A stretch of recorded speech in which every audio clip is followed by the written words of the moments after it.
And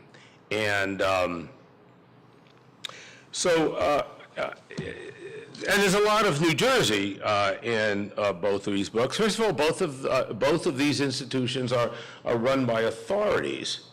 In the case of the Turnpike, obviously run by the Turnpike Authority, now combined with the Garden State Authority in one authority. But still, the notion of an authority, what is an authority?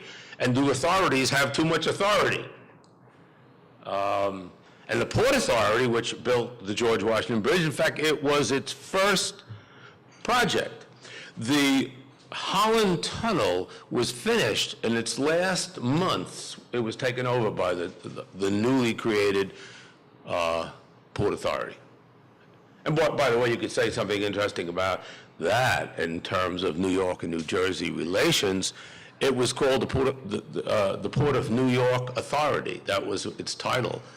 Only in more recent years did New Jersey become part of the title. I mean, the prejudice against New Jersey, especially in the George Washington Bridge book, it runs all through the book I'm talking about. In fact, I have a chapter in there. The second chapter is about the Brooklyn Bridge and the George Washington Bridge. Why had there already been 8 or 9 books on the Brooklyn Bridge, and mine is the first on the George? What does that tell us in terms of what the folks across the river think about us here in New Jersey? I think they basically think this is the beginning of the flyover country here, you know, of no account, and the rest of the United States from here on, beginning here, doesn't really count till maybe you get to San Francisco, but everything in between is really thought of as a cultural desert, I think. Herbert May, the famous editor who edited major magazines in New York, including Vanity Fair, used to say, the United States ends at the Hudson River. And for a while, I don't know if Pennsylvania still does this, but I remember crossing into Pennsylvania, and there were these big billboards, state billboards, which said, America begins here. So if America ended at the Hudson and began in Pennsylvania, where exactly does that leave us? And you can all remember, I'm sure, that wonderful New Yorker cartoon cover, a view of the world from Manhattan. And all New Jersey is a little black smudge. That's a tiny little smudge on that map. And I remember attending a symposium at Columbia on American icons, it was called. And they were going on and on and on about the Brooklyn Bridge, and I was about up to here on it. I report, but it was good stuff from my own book. But and so finally I raised my hand. I said, what about the George Washington? And somebody on the panel, who was a New York Times reporter, said, are you kidding? Look where it goes. You know, in other words, we know that, you know, the two towers, one of them stands actually on Manhattan. The Jersey Tower is built 75 feet out into the Hudson, but the bridge should be thought of as belonging to both New York and New Jersey. But New York is basically discounted and pay very little attention to it. You know, when it's a national holiday, they hang the largest free-flying American flag. You've seen it probably at one point or another. They hang it from the New Jersey Tower. We're getting back at them. They don't hang it from the New York Tower, they hang it from the New Jersey Tower. And the headquarters of the George Washington Bridge are in Fort Lee. And there's all kinds of ways in which, well, 2.5 years ago when we celebrated the 75th anniversary of the George Washington Bridge, everybody from New Jersey came. The Star-Ledger had major articles, huge pictures and stuff, and it was totally ignored by all the New York media. It was almost like it was a New Jersey thing. The governor came, et cetera. The governor of New York did not come, even though when it was inaugurated, Franklin Roosevelt was representing New York. He would be president a year later.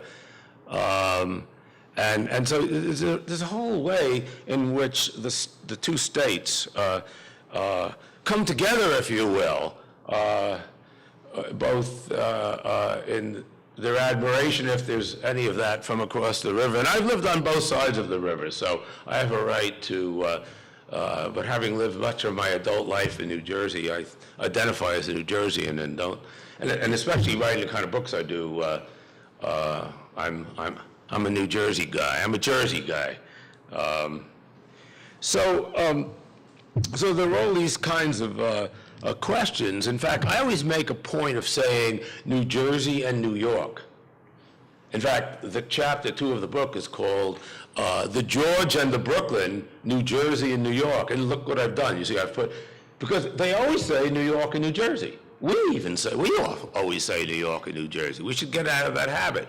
Why not? Why don't we say New Jersey and New York? And again, the George is so important. In fact, I argue in the book that it's infinitely more important than the Brooklyn.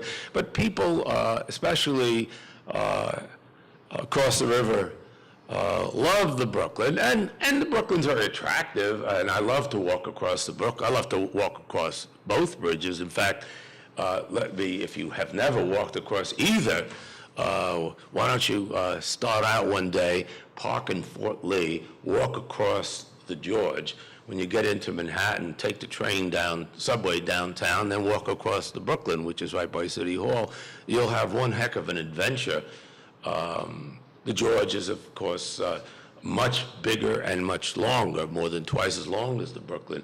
The Brooklyn reminds us of Europe. It's got these Gothic arches. The George, one of the most interesting facts about the George is that the George is unfinished to this day. One of the chapters in my book is called The Accidental Icon. I'm the one who's calling it an icon after my Columbia University experience. The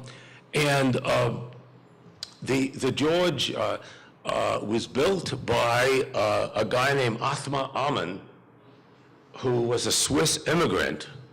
In fact, all the great bridges of New York were built by immigrants, the Roeblings, and then Gustav Lindenthal, who was Othmar Ammann's mentor. And in Ammann himself, the George was his first book. The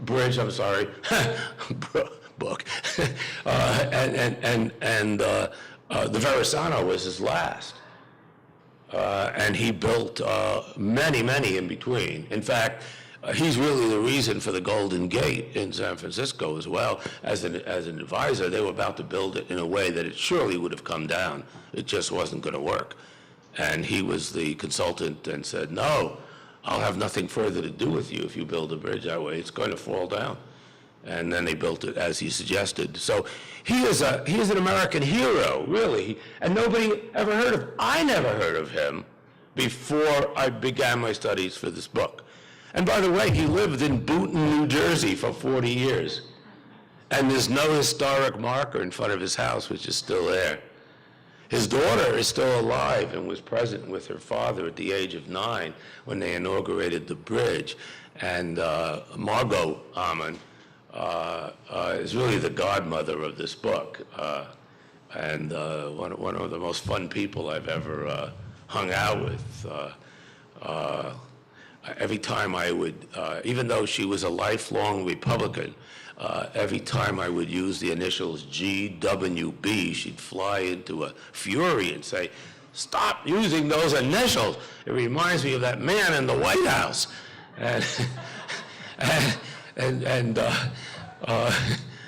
it's very interesting. Her political evolution, a lifelong Republican, but she voted for our present president, which I'm very proud of her for doing.